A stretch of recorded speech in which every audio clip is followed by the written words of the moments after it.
Hello, Culture Matters podcast. I'm so excited to introduce you to our guest.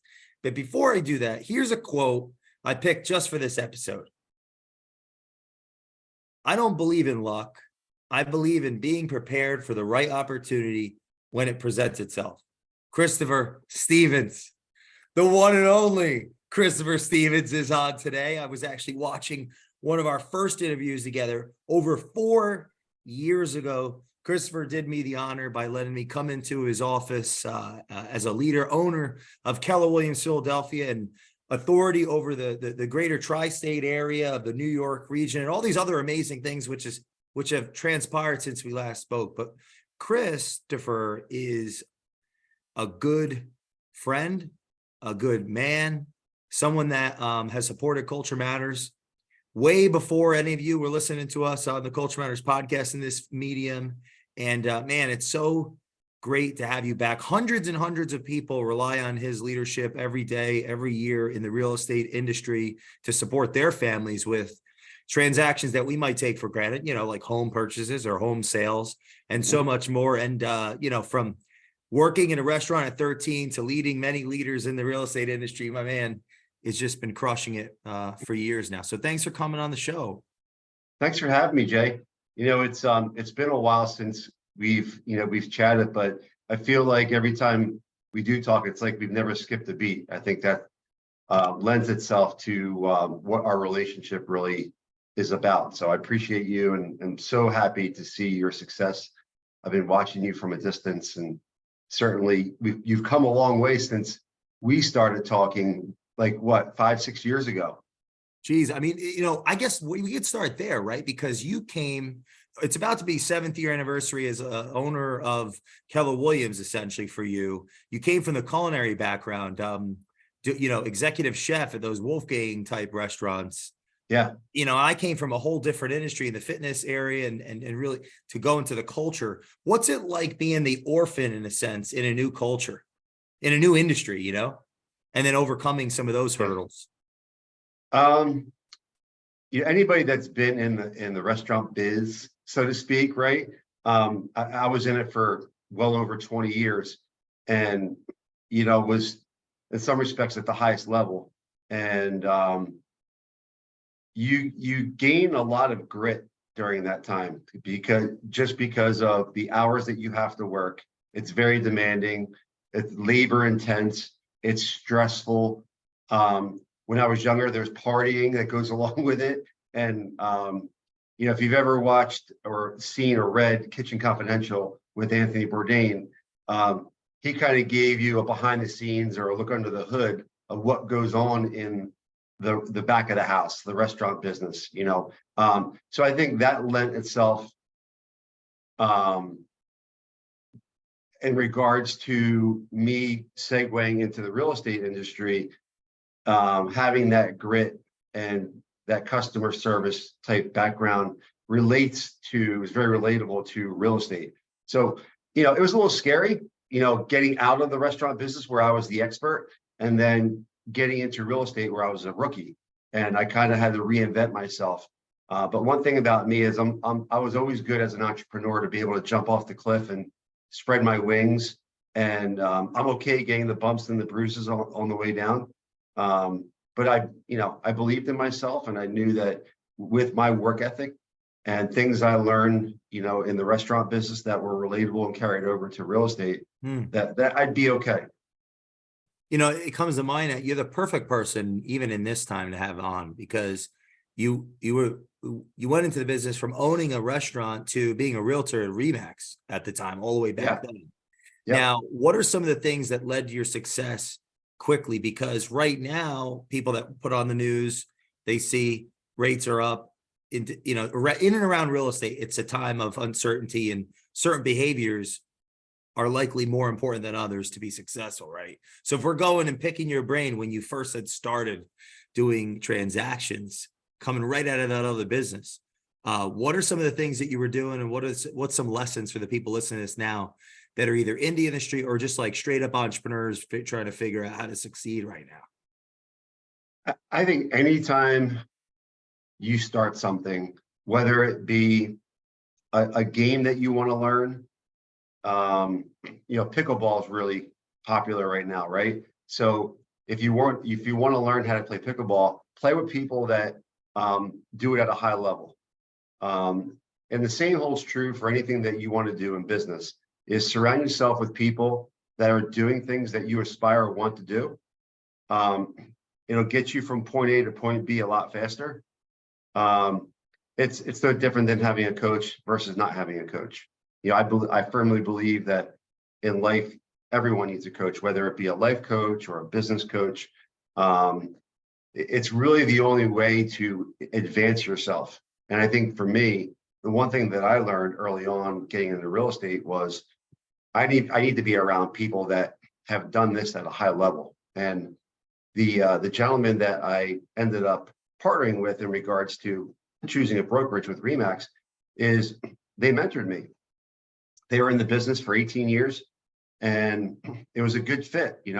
I needed kind of that one-on-one, which they were able to give me, but also I was able to hit the bricks and go out and get my own business. And but even then, I knew that I was going to own a brokerage, whether it be with Remax or with Keller or whatever, wherever I ended up. I knew I was aspiring to be a business owner because that's in my DNA. Even as a restaurateur, I was the same way. So for me, knowing that, I had to, and I wasn't a spring chicken, right? I had 20 years in the restaurant business. I'm not 21 anymore. I need to speed it up, right? So how can I get from that point A to point B as fast as possible? And for me, what made the most sense was just be around people that are doing a high level, be a sponge, learn as much as you can, and that'll speed up the process.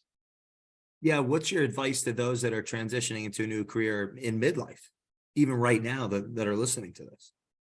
Well, I was midlife, right? I mean, Yeah. I'm 52. So, what I'll tell you is don't focus so much on your age or what you did before, or it's too late for me, because it's never too late. You can reinvent yourself at any time in your life. And you can be, Gary Keller says this, you can be anywhere you want in 5 years. And I'm living proof of that. So if you have that mindset and you have a plan, and you're around the right people, I think anything is possible. What are some of the struggles you're seeing today? Just on a granular level, right? I'll tell you what, anybody can learn real estate.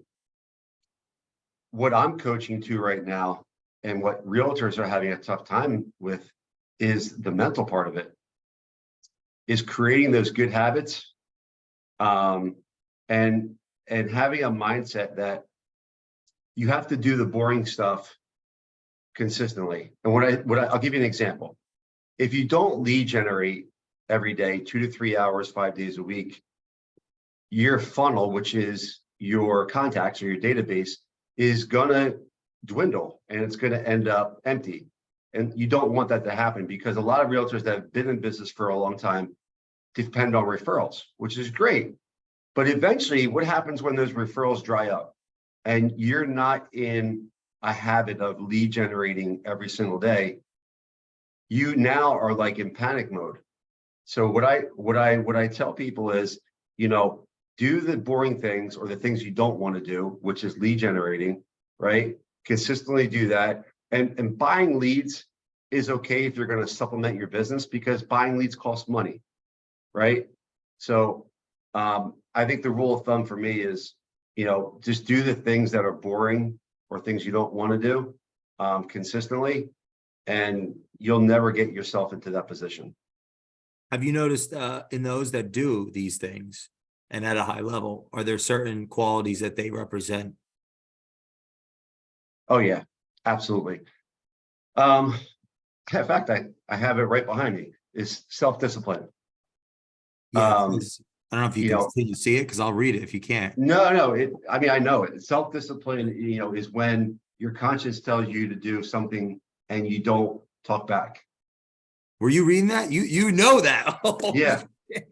Yeah. You really know that. Yeah. So people in any business, we're talking about real estate now, that do real estate at a high level, they're proficient in self-discipline. I mean, they have the self-discipline and it starts when you wake up in the morning. You know, I always say this: win the morning, win the day. Because I am a morning person. I get up super early to exercise, but those types of people take care of themselves, typically, their bodies, their mind, and then certainly their business. But they know the things that actually fund their life, and they're all in on that, right? They double down, they 10X it, whatever you want to call it.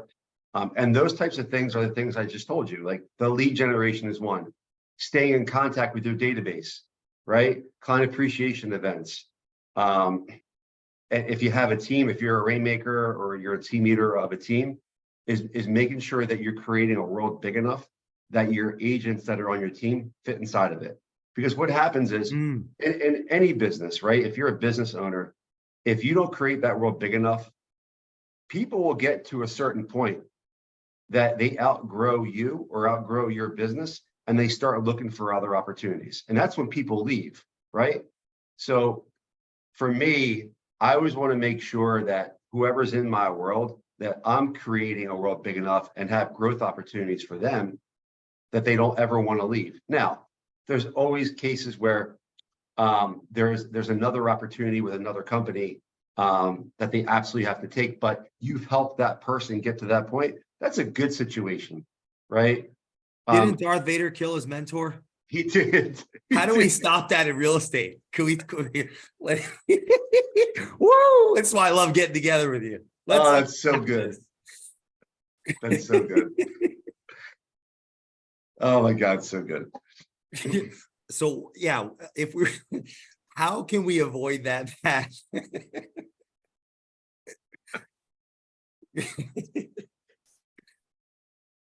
Really, though, that's the question. What It is. You have so much. You're like a social experiment. All the people you're around in high performing transactional, and relational real estate, right? Yeah. So some of the common denominators of the leadership where the mentee doesn't destroy the mentor, what would you say those are? And I'm totally serious about this, like the strong quality leader, what do you see, right? It always comes down to relationships, and you have to be in relationship, with your, you want to say employees or with your agents in this case. You have to be part of their life. You have to be involved with their personal life to some extent. Like you have to care for them. In most cases, people that have you as an influencer, your influencer in their life, they're going to want to open up to you. They're going to want to be vulnerable. And you're most likely will be invited to birthday parties and stuff like that. I think that's a biggest compliment that an agent or an employee can give to their, I hate the word boss, but to their mentor or their leader, is to do something like that.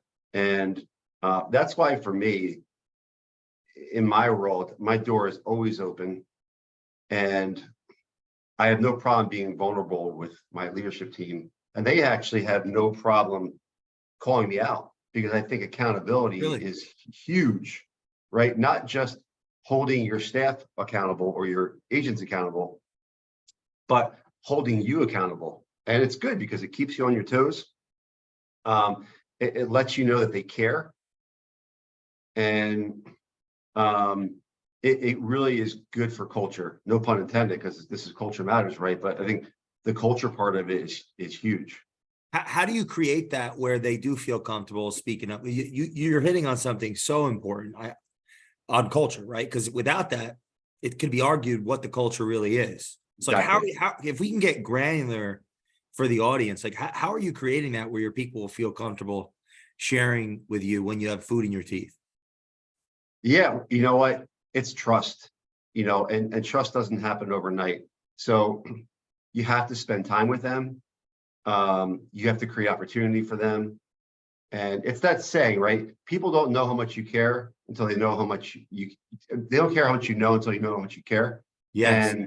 And when your staff or your agents know how much you truly, genuinely care for them, that's when the trust door opens.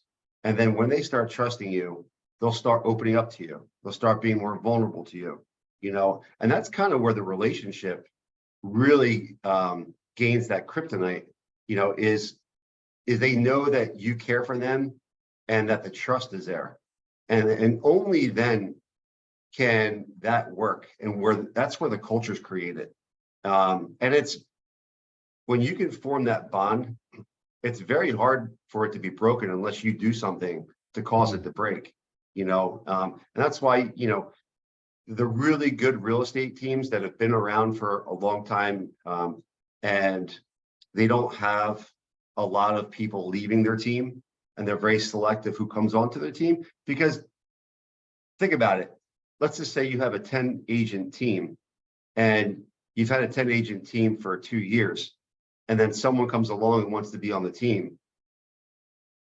It's you, in my eyes, you got to make sure everybody else on the team is part of that interview process, right? Because that person may be a cancer to the team and may rock the boat, right?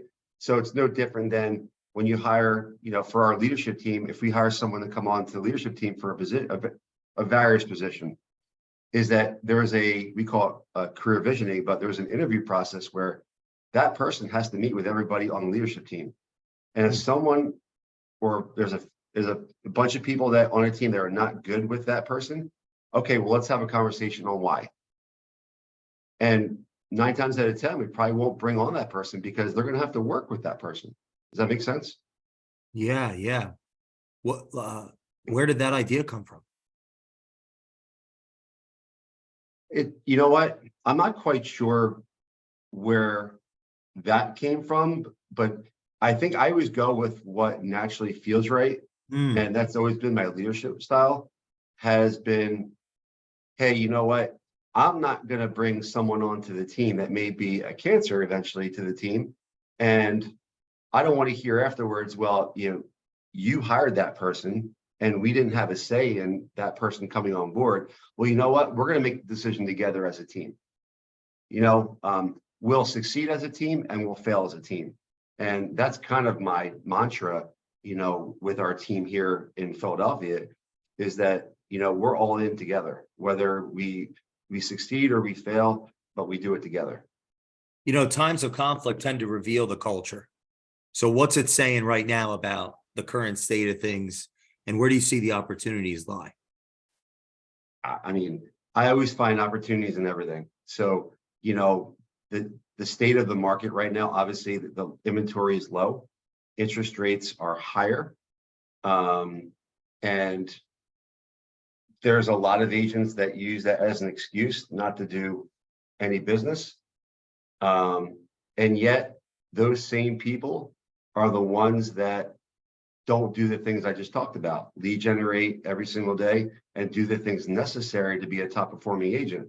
So, if you go back to the mid 80s, right? What were interest rates? 14, 15, 16% for interest rates, right? High, yeah. And through time, it's been cyclical, obviously, right? It's going like a roller coaster. And a couple of years ago, I did it. I refied. I got 2.75 on our home, right? And that's great. But we're never going to see that again in our lifetime, And so really, how bad is 6 or 6.5%? Like, comparative to, if you look over historically over time, it's not terrible, right? And if someone's going to buy a home now and they're going to hold it for a longer period of time, they can always refi, right? So you can get a rate of 6.5 or 7% now, and then a couple of years from now, most likely you'll go down a point or two. So it's just about where you are currently, with your life. And I think that if you have experienced agents that really understand the market, right? It's not just about real estate sales. Like, you have to be the economist of choice if you're an agent, in my mind. So, Jay, if you own a home and you want to list it, and I call you and you agree for me to meet with you for an interview to list your house, I better be prepared with all the economics that are going on in the real estate industry. I better be prepared with the neighborhood, the schools, the restaurants. And so what's my marketing strategy? What's my value proposition? And believe it or not, there are agents out there that have maybe some of that or bits and pieces of it, all of it, but they just don't have the whole package together. And the ones that do, again, are consistent and do really well. They may be down from where they were last year, right? But they're still making money and they're still doing sales. It's all relative because the real estate market right now in regards to sales is down in units and volume and GCI and all that. But if you did, I'll give you an example. If you're an agent that did $100,000 in gross commission income last year, and you're on target to do, let's say, 75,000 this year, so you're 25% down in your GCI projected for 2023. It's not great, but it's not terrible, right? But the ones that do really good are flat. If they made 100,000 last year, they're making 100,000 this year, right? It's Is the that a ones that signify? Or so go ahead. no. It's just all I was going to say is the ones that made 100,000 last year and then are making 10, 15, 20,000 this year. They're the ones that are really struggling. What are the ones that are that were 100 last year that are stabilized now? What are they saying? What are they thinking? How are they visioning? I want to learn from them, right? What do you see? Absolutely. What are they saying? What are they thinking? How are they visioning? I'll tell you what they're not saying. Let's start with that. Yeah. I'll tell you what they're not saying. They're not saying that this market's terrible. The interest rates are too high. We'll never get buyers, right? This market's not going to turn around for a couple of years. What they are saying is, I believe in our value proposition. I believe in all the things that we've been doing in regards to cutting costs to make sure we run a lean business, that we're doubling down on the things that work. We're lead generating every day, right? We have culture, right? And we can only control the things that we can control. And those people are really. How about the work ethic? Like, Mm-hmm. what level of work ethic are you seeing is working now? So our listeners, right? They might be thinking, I'm working hard enough, but maybe they're not. Yeah, well, you can work hard and not have results, or you can work smarter and work less time and have better results, right? So it always comes down to, when I teach a class on this, on time blocking. And so if you unpack your day, right? So Jay, if I told you yesterday was Thursday, I unpack your day Thursday from, let's just say, from 8 o'clock until 5 o'clock. What did you do in those 9 hours? Right? And then break it down into minutes. So 15-minute increments. So every 15 minutes, 8:15, 8:30, 8:45, and so on. What did you actually accomplish in that time? And you break it down. So, and this is something that I do a lot. I unpack my days, I unpack my weeks to make sure that, where did I miss opportunities? What could I have done better? What do I need to erase and replace with something else on my calendar? And I think that high-performing people respect their time, and they make sure that their ROI on every minute that they do is really high and valuable. And I think that, I guess this comes with age too, is that as the older you get, time becomes very precious. So just to make sure that you're maxing out your days and you're getting the most ROI out of that day is really important. If you, I'll give you an example. Everyone has bad days. So let's say you wake up and you had a crappy day the day before. Are you going to let that bleed into the next day and prevent you from doing the things that you're supposed to be doing? Because this is where the mindset stuff comes in. And if you let that hijack the next day, that may bleed into the next day, and then to the next day, and then to the week, and to the month.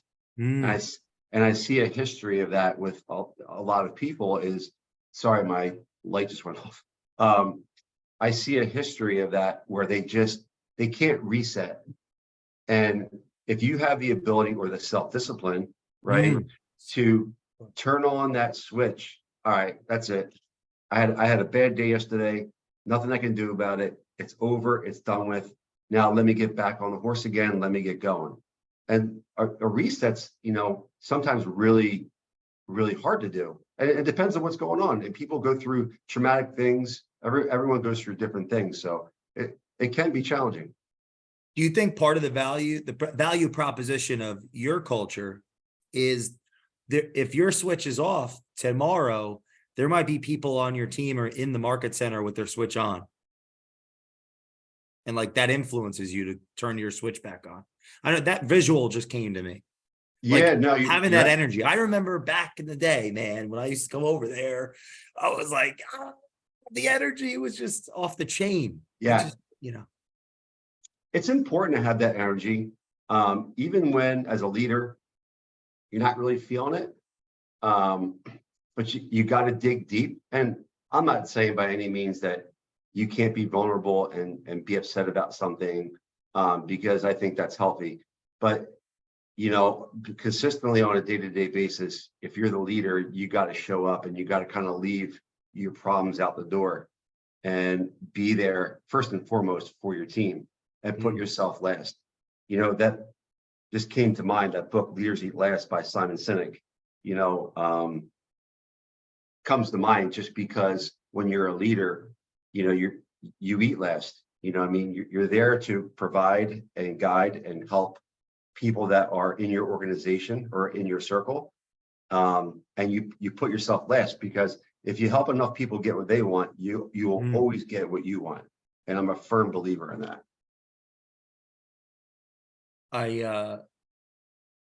I was thinking when you said that, it's like I started doing push-ups before the podcasts to wake up I love it. when they were like really long days, like doing a lot of Yeah. it. Like I gotta bring the energy, and I'm just like 20 push-ups. And recently somebody, I'll give him a shout out, Greg Russian.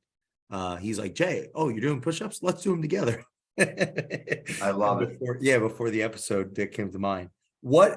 So I want to go back to read some of these things you put down, because I think it even transcends just real estate, but also just any entrepreneurs that might be struggling right now mentally. You said some of the word tracks that weren't working for people was, this market is terrible, or interest rates are too high. It's not going to turn around for a few years. So that was on the negative side. Positive side was like, I believe in what we're doing. We're cutting costs for a reason. That's kind of what I drew from that. We're doubling down. We have the culture. Where's the fruit, right? So let's say, how long do you think, right? Because that's a question that comes up, and I see you smirking, right? How long do we need to hold our breath? I don't have a crystal ball, but does it really matter? That's good. Yeah, can you really unpack that? What do you mean? Does it really matter? Does it really matter? Because why worry about things you have no control over? You have no control over what you don't, anybody doesn't, what the market is going to do 6 months, a year and a half from now. Now, you can have an educated guess about it. You can listen to the analytics for it, but what I'll tell you is what you can do is control what you do right here, right now, today. And if you don't have the self-discipline to get your butt up out of bed, take care of your mind, get out, do open houses, right? If you're a real estate agent, go knock on doors, contact your database consistently, do care calls and reach out to your clients, send cards for happy birthdays and anniversaries, do client appreciation events, think outside the box. There's a lot of things that you can do that don't cost money. All right. Or you can get sponsors for things, right? So again, people get stuck in their own way. They get depressed because they're not doing the business, let's say they did last year. And listen, there are a lot of agents that got into this business during COVID. And Really? what I'm seeing, I'll give you an example. Philadelphia County, right, had over 21,000 agents about a year and a half ago. And it's creeping up just under 17,000 today. Wait, how many a year and a half ago? 21, Holy cow. right? So a lot of those agents You that are said 17 left? just under 17,000 in Philadelphia County. 20% So gone. we've lost about 4,000 agents out of this business. And guess what?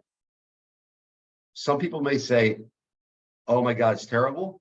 That's a great thing, because it's the agents that got in most likely during COVID, when the market, anybody could have sold real estate over the past, exception of this year. Over the past 5 years, anybody could have sold real estate. I mean, it's just an easy market. Things were selling themselves, overpriced, waiving contingencies left and right. So it was very easy to sell homes. But what I'm seeing now is that you have to earn your stripes now. Like it's not, you have to work, but the people that were working all along and doing it the right way, nothing's changed. They don't care about what's going to happen in the market a year from now, because they have models, they have systems set up, they follow them, they're consistent with it, and I think that people get stuck in their own way and life happens and it's hard to reset, and do the things that produce money-making activities. Isn't it good for those that have stayed, because consumer demand still exists? So isn't there just more for people that stay? People are still buying homes. Newsflash. People are still buying homes, right? People get divorced, people die, people move. Like, people are always going to buy and sell homes, right? It's just the pool of homes is smaller. And then there's a lot of agents out there all going for the same home. So what kind of separates you from the next realtor? And I talk about this a lot, even in my brokerage, is like, if I look at, Joe Smith and I look at Mary Smith, what separates those two people from each other? If they both go into a listing appointment, what will be the difference for one or the other to get that listing? And 9 times out of 10, it always comes down to, what's your value proposition, right? What's your knowledge and your education of the market? And then how do you connect with that person, which is really important as well. And I think when you have those intangibles, you're going to win that listing 9 out of 10 times. How about gatherings? You guys do a lot of gatherings. Yes? Yeah. Why is that important? Culture. Honestly, I mean, I didn't pay him to be on today, guys. Jay, it's culture, man. We all lived in COVID for a year and a half, and people want to hug. They want high fives. They want to feel someone next to them. And not only that, people want to be around like-minded people. And it's hard to do that or get that same feeling virtually. So it's really important, especially when you've created pre-COVID a culture where there's lots of people in your brokerage, and people, again, were high-fiving and it was hugs and it was great. And then COVID hit, and then you have to recreate that again now, right? And we're still in the middle of doing that, right? Because let's call it what it is. It's not the same prior to COVID, right? We're still trying to get more people back into the offices. And that's an interesting thought, actually, because the pandemic leads people to be home, and then the market goes up, which stifles activity. That's like two variables coming in at the same time. Sure. Do you think that that atmosphere, though, the hugging, the high-fiving, do you think part of the reason that's so important is because it helps, those micro interactions help people make those uncomfortable calls or send that awkward email. Like, I'm just curious if you think it has an effect on people to get things done they may not otherwise do. I think there might be some truth to that. I think ultimately it's that person's personality. Mm. I know some people love being around other people. Some people are shy. Some people are afraid to make calls. Like, you could give me 50 names to cold call and I'll cold call them. Yeah, we'll have to do that next time together on this. You say name and place, brother. I will do. I love talking to people. I'm always curious. You know what I mean? I'm just curious about people and getting to know people and what their backgrounds are. And it's just those are, if it's a sales call, it's an easy conversation for me because it's not about the sale. It's about them. And when you can make it about them and you can listen and be a good listener and you ask good questions, you'll get the answers you're looking for. Did that make you successful at at the Spirit? Can we unpack that a bit? Because a lot of people don't, resonate with that. Maybe they don't like making calls to people they don't know well. So let's unpack that a bit. How do you approach it? I came into this business as an agent and then segued into a leadership position, and most of it was recruiting. And a big part of that was the same. Like, you have to get in the relationship with other realtors that are not with your with your brokerage, but and also outside the brokerage. And if you lead with, hey, what's your split with Berkshire Hathaway? This is our value proposition. Let me give you an offer. No, you gotta learn about them. You have to understand them and get their background and go break bread with them, and especially top producing agents. And that will take time, right? You're not going to close someone on one call or one lunch, most likely that is a producing agent, and, it's going to take time. So the same reigns true for, a listing, is that hopefully you get the listing on the first interview, right? But it may take a little more time than that to actually get the listing. And I think it's just about connecting with that person and being able to go up and down. That's the same thing with leadership. Everyone that's on your team is different. Some people's personalities are up here, some are down here. You have to be able to go up and down with people and get on their level. It's like if you have, I have 2 kids, but when my kids were young, it's like getting on your knee and being at their level. And they just understand you better, aside from looking up and looking down at them.